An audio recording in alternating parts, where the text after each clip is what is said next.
24ാമത്തെ സെഷനിലേക്ക് സ്വാഗതം. ആദ്യത്തെ ചോദ്യം ഇങ്ങനെയാണ്. ആദ്യത്തെ ചോദ്യം ഇതാണ്: 1 മുതൽ 4 വരെയുള്ള എണ്ണൽ സംഖ്യകൾ കൂട്ടിയാൽ 1ഉം 2ഉം 3ഉം 4ഉം കൂടി കൂട്ടിയാൽ 10 കിട്ടും. What is the sum of the cubes of first 4 natural numbers? അത് നമുക്ക് കണ്ടെത്താനായിട്ട് സാധിക്കും.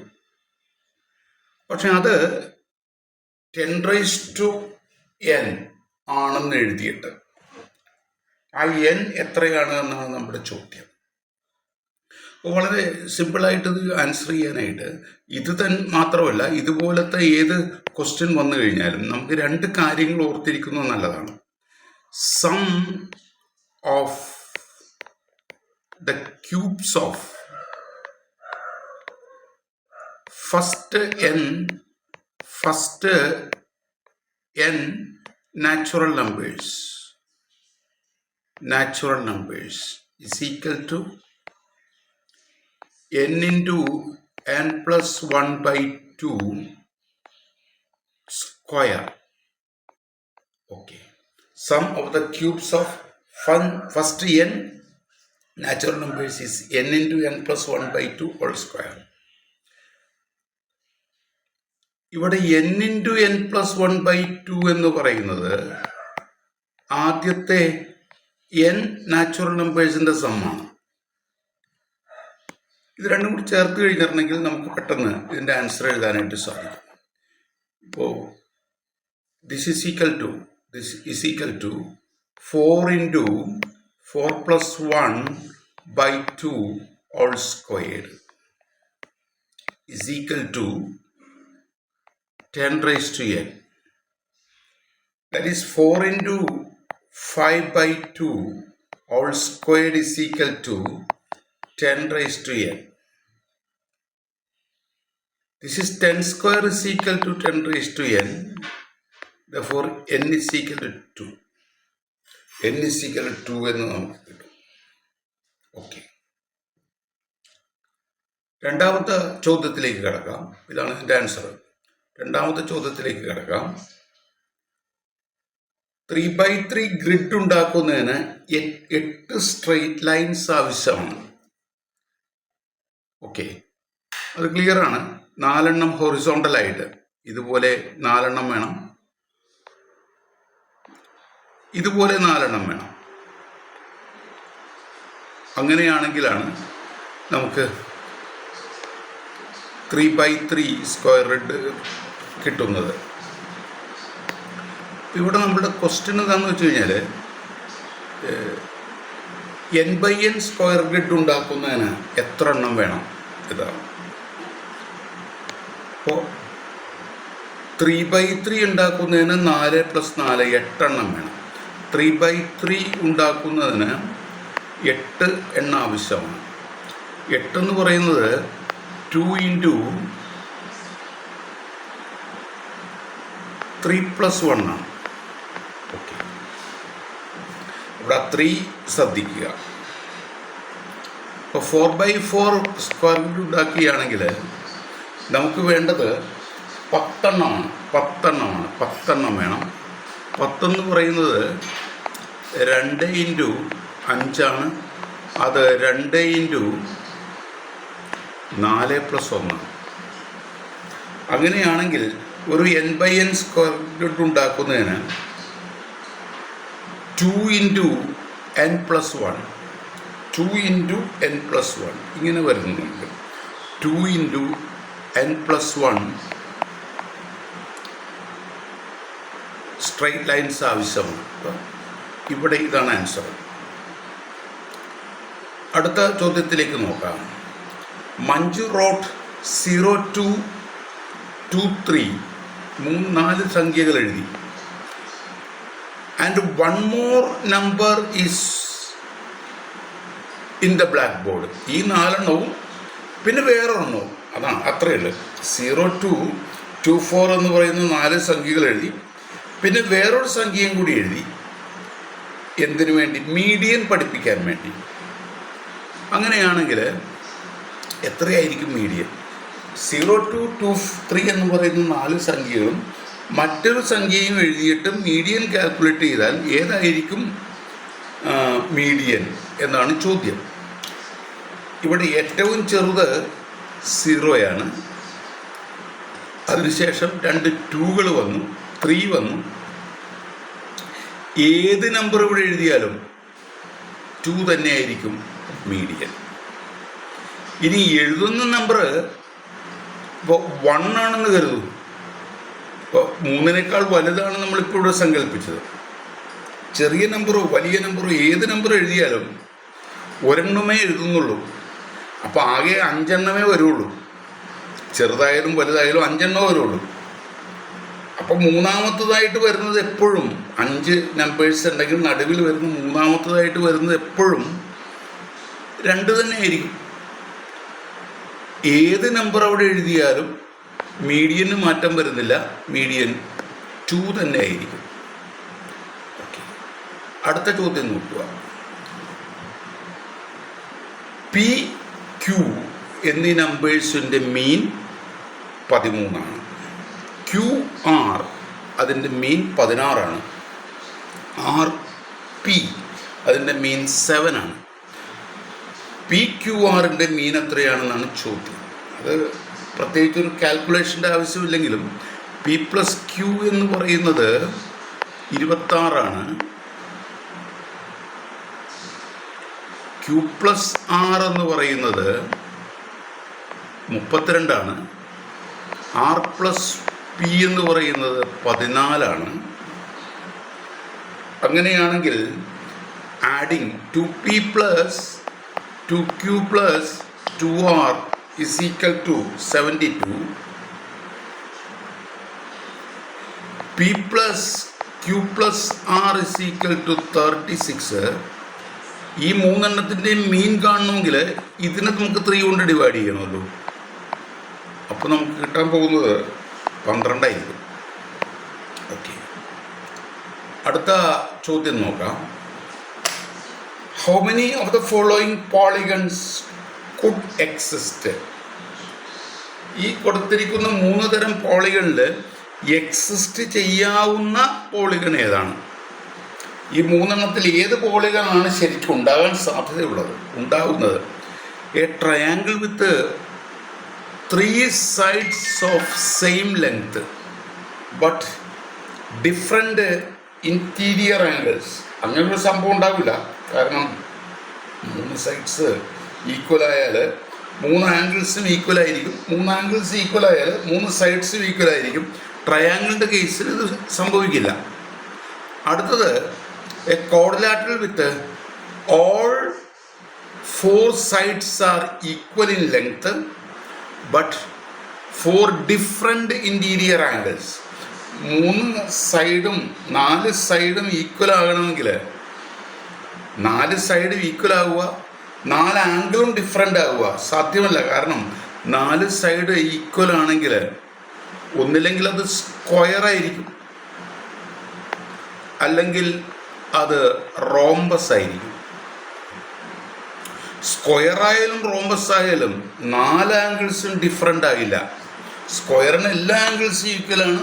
റോംബസിന് ഈക്വൽ ആയിട്ടുള്ള 2 പെയർ ആംഗിൾസ് ഉണ്ടായിരിക്കും. ഇതിവിടെ ശരിയാകുന്ന കേസ് ഇവിടെ മാത്രമേ ഉള്ളൂ. A pentagon with 5 sides of same length but have different interior angles. Okay, അടുത്തത് a rectangle of sides 3 centimeter 2 centimeter cut along the lines in the figure and rearranged as a rhombus. What is the ratio of the perimeters of the rectangles and the rhombus? റെക്റ്റാങ്കിളിൻ്റെയും റോംബസിൻ്റെയും പെരിമീറ്ററുകൾ തമ്മിലുള്ള റേഷ്യോയാണ്. അത് കാൽക്കുലേഷൻ്റെ ആവശ്യമില്ല. ഇതിൻ്റെ perimeter 10. ഇവിടെ ഈ distance ഇത് എത്രയാണ്? ഇത് 1.5, ഇത് 4. 1.5 ഈ ഡിസ്റ്റൻസ് 1.5, ദിസ് ഇസ് 4. ഓക്കെ, അപ്പം ഇവിടെ 2.5 ആണ് ഇവിടെ വരുന്നത്. 2.5, അതായത് ഇവിടെ ലെങ്ത് 2.5 ആണ്. 4 2.5 വരും ചുറ്റുമായിട്ട്. അപ്പോൾ ഇതിൻ്റെ പെരിമീറ്ററും 10 തന്നെയാണ്. അപ്പോൾ റേഷ്യോ 1:1. അടുത്തത്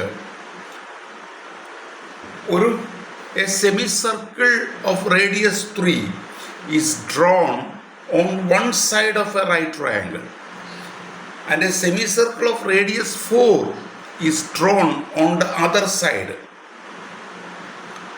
The semicircles intersect on the hypotenuse of the triangle. What is the area, total area of the shaded part? Shaded പാർട്ടിൻ്റെ ആകെയുള്ള ഏരിയ. ഇത് പലതരത്തിലും കാൽക്കുലേറ്റ് ചെയ്യാൻ സാധിക്കും നമുക്ക്. ഇവിടെ ഞാൻ ഉപയോഗിക്കുന്നത് ഇപ്പോൾ ഈ നിമിഷം എനിക്ക് തോന്നുന്നത് ഇപ്പോൾ ഈ കാണുന്ന ഷെയ്ഡഡ് ഏരിയ, അതിൻ്റെ ഏരിയ 1 എന്നെടുത്തു. ഈ ഭാഗത്തിൻ്റെ ഏരിയ 2 എന്നെടുത്തു. ഈ ഭാഗത്തിൻ്റെ ഏരിയ 3 എന്ന് കണ്ടു. ഈ ഭാഗത്തിൻ്റെ ഏരിയ 4 എന്ന് കണ്ടു. ഈ ഭാഗത്തിൻ്റെ ഏരിയ 5 എന്ന് കണ്ടു. ഓക്കെ, അപ്പോൾ നമുക്ക് ആദ്യം സൈഡ് റേഡിയസ് 4 ആയ ഈ വലിയ സെമി സർക്കിളിൻ്റെ ഏരിയ എന്ന് പറയുന്നത് 1/2 പൈ ഇൻറ്റു 16 ആണ്. അത് എന്തൊക്കെ ചേർന്നതാണ്? 3 എന്ന ഏരിയയും 4 എന്ന ഏരിയയും 5 എന്ന ഏരിയയും ചേർന്നതാണ്. അതായത് നമുക്ക് കിട്ടും 8 pi is equal to 3, 4 and 5 ഇങ്ങനെ കാണാം. അതുപോലെ മറ്റേ രണ്ടാമത്തെ സെമി സർക്കിളിൻ്റെ ഏരിയ കാണുമ്പോൾ നമുക്കിവിടെ കിട്ടുന്നത് 9 pi is equal to 9/2 pi. ആദ്യത്തത് വന്നിരിക്കുന്നത് 8 അല്ലേ, അതായത് 16/2 എന്ന് നമുക്ക് അവിടെ കിട്ടുന്ന സ്റ്റേജിൽ തന്നെ എഴുതാം. 16/2 pi, this is 9/2 pi is equal to 1 എന്ന ഭാഗത്തിൻ്റെ ഏരിയ പ്ലസ് 2 പ്ലസ് 3, ഇങ്ങനെ 3 ഏരിയകളുടെ സമ്മായിട്ട് എടുക്കാം. ഓക്കെ, അപ്പോൾ ഇത് രണ്ടും കൂടി കൂട്ടിക്കഴിഞ്ഞാൽ നമുക്ക് 25 π/2 എന്ന് കിട്ടും. അത് ഇതെല്ലാം കൂടി കൂട്ടണമല്ലോ തന്നിരിക്കുന്നതൊക്കെ. അത് ഞാൻ ഒരു പ്രത്യേക തരത്തിൽ സെലക്ട് ചെയ്യുന്നതിന് നമുക്ക് ആവശ്യമുള്ള ഷെയ്ഡഡ് പാർട്ട് 1ഉം 3ഉം 5ഉം ആണ്. ആ 1ഉം 3ഉം 5ഉം ഞാൻ ആദ്യം ഇങ്ങോട്ട് സെലക്ട് ചെയ്തു. 1 + 3 + 5 പ്ലസ് ബാക്കിയുള്ളത് ഏതാണ്? 4 + 2 + 3 ആണ്. ഈ 4 + 2 + 3 എന്ന് പറയുന്നത് ഈ റൈറ്റ് ട്രയാങ്കിളിൻ്റെ ഏരിയയാണ്. 4 + 2 + 4 + 3 + 2 എന്ന് പറയുന്നത് റൈറ്റ് ട്രയാങ്കിളിൻ്റെ ഏരിയ നമുക്കറിയാലോ. ഇപ്പോൾ വശങ്ങൾ എത്രയാണ്? 8ഉം 6ഉമാണ്. റേഡിയസ് ആണല്ലോ 3ഉം 4ഉം. റൈറ്റ് ട്രയാങ്കിളിൻ്റെ വശങ്ങൾ 8ഉം 6ഉമാണ് പെർപെൻഡിക്കുലർ സൈഡ്സ്. അപ്പോൾ 24ആണ് ഏരിയ. ഓക്കെ, അപ്പോൾ ഇത്രയും ഭാഗം ചേർന്ന് 24 ആവും. അപ്പോൾ 25 π/4, 25 π/2 മൈനസ് 24 എന്ന് പറയുന്നതാണ് ബാക്കിയുള്ള ഇത് 3ഉം കൂടി കൂട്ടിയത്. അത് ഷെയ്ഡഡ് ഏരിയയാണ്. ഓക്കെ, അപ്പോൾ ഇവിടെ ഓപ്ഷനിലുണ്ടത് ഇത് ഓപ്ഷനിലുണ്ടത്. ഇവിടെ ഇതാണ് ഓപ്ഷൻ ആയിട്ട് വരുന്നത്. ഓക്കെ, അടുത്ത ചോദ്യം. പെയർ ഓഫ് ഇക്വേഷൻസ് എന്ന ഭാഗത്തെ ക്വസ്റ്റ്യനാണിത്. ഒന്ന് നോക്കിക്കഴിഞ്ഞാൽ ആ തന്നിരിക്കുന്ന ഇക്വേഷൻസിൻ്റെ റൈറ്റ് സൈഡൊക്കെ ലെഫ്റ്റ് സൈഡും ഒക്കെ ഒന്ന് കൃത്യം നോക്കിക്കഴിഞ്ഞാൽ on adding we get 1000x plus 1000y is equal to 5000 എന്ന് കിട്ടുന്നു. അതായത് x plus y is equal to 5 എന്ന് കിട്ടുന്നു. ഓക്കെ, അതുപോലെ സബ്ട്രാക്ട് ചെയ്ത് കഴിഞ്ഞാൽ നമുക്ക് കിട്ടുന്നത് x minus y is equal to 1 എന്നായിരിക്കും കിട്ടുന്നത്. X plus y is equal to 5, x minus y is equal to 1 ആണെങ്കിൽ x square minus y square എന്ന് പറയുന്നത് തീർച്ചയായിട്ടും 5 തന്നെയായിരിക്കും. കാരണം നമുക്ക് കൃത്യമായി അറിയാവുന്ന കാര്യമാണത്. Okay, s square minus b square, s square minus y square is equal to x minus y into x plus y. ഇത് വളരെ ഡയറക്റ്റായിട്ടുള്ളൊരു ചോദ്യമാണ്. ഈ തന്നിരിക്കുന്ന 4 പോയിൻറ്റ്സിലെ ഏത് പോയിൻ്റാണ് ഒരു സർക്കിളിലെ പോയിൻ്റ് ആകാതെ വരുന്നത്? അതായത് ഒരു പർട്ടിക്കുലർ സർക്കിൾ ഉണ്ട്, ആ സർക്കിളിലാണ് 3 പോയിൻറ്റ്സ്. ഈ തന്നിരിക്കുന്ന 4 എണ്ണത്തിൽ 3 പോയിന്റും ആ സർക്കിളിലാണ്. അപ്പോൾ ആ സർക്കിളിൽ പെടാത്ത പോയിന്റ് ഏതാണ്? 4 of these points lie on a circle. കണ്ടോ? Which of the following does not lie on that circle? 4 of these points കണ്ടോ ഓൺ എ സർക്കിൾ. ഈ സെന്റൻസിലെ ഈ 4 എണ്ണം ഉണ്ടല്ലോ, ഈ 4 എണ്ണത്തിൽ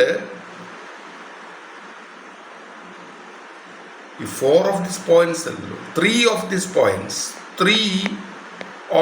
points lie on a circle.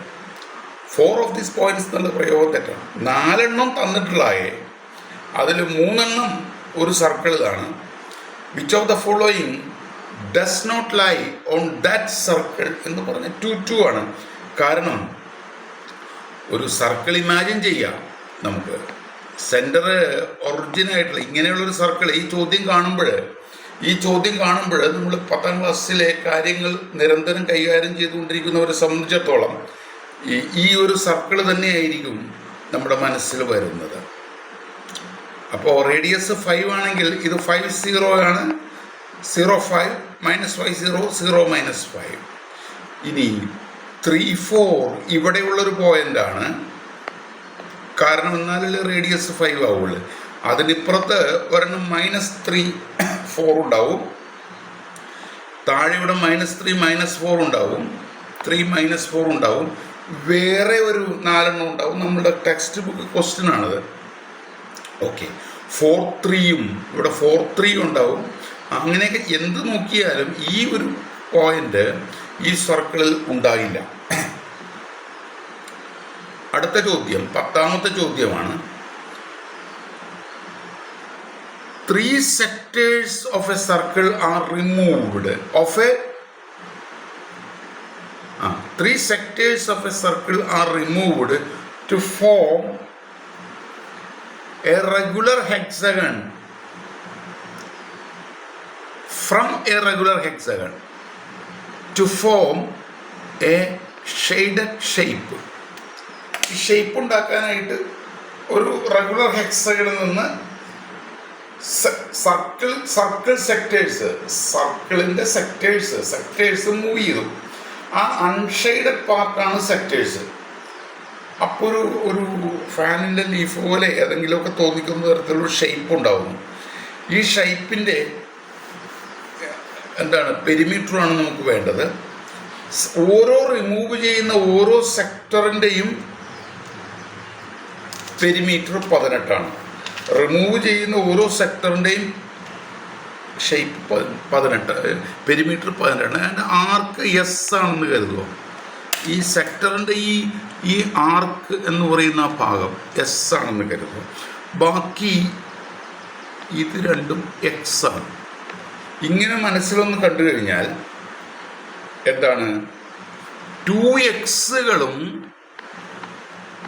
എസ്സും ചേർന്നാണ് 18 ആവുന്നത്. ഓക്കെ, അപ്പോൾ എസ് എന്ന് പറയുന്നത് 18 - 2x ആണ്. ഓക്കെ, നമുക്ക് വേണ്ടത് ഈ ഷേപ്പിൻ്റെ പെരിമീറ്ററാണ്. അപ്പോൾ എന്തൊക്കെ വരും? 3 ആർക്കുകൾ വരും. അപ്പോൾ 3 എസ്സുകൾ വരും. പിന്നെ 6 എക്സുകൾ വരും. കാരണം ഇതെല്ലാം എക്സാണ്, ഇതും എക്സാണല്ലോ. അപ്പോൾ 1 2 3 ഇങ്ങനെ എണ്ണി നോക്കിയാൽ 6 എണ്ണം വരും. അപ്പോൾ 3 ഇൻറ്റു എസ് എന്ന് പറയുന്നത് 18 മൈനസ് 2x ആണ്, plus 6x, that is 54 minus 6x plus 6x. Okay, 54 കൃത്യമായിട്ട് വന്നു കഴിഞ്ഞു. ഇത്രയും കാര്യങ്ങളാണ് ഇതിൽ ഉൾക്കൊള്ളിച്ചിരിക്കുന്നത്. ഈ അവസാനം പറഞ്ഞ ഇത്തരം ചോദ്യങ്ങൾ ടെറ്റ് പരീക്ഷയ്ക്ക് പോലുള്ള ടീച്ചർ എലിജിബിലിറ്റി കോമ്പറ്റേറ്റീവ് എക്സാമിനേഷൻസിൽ കാണുന്ന തരം ചോദ്യങ്ങളാണ്. ഇത്തരം ചോദ്യങ്ങളാണ് കുട്ടികളുടെ ക്വിസിനും ടാലൻറ്റിനും ഒക്കെ സാധാരണ ചോദിക്കാറുള്ളത്. ഓക്കെ, നമസ്കാരം.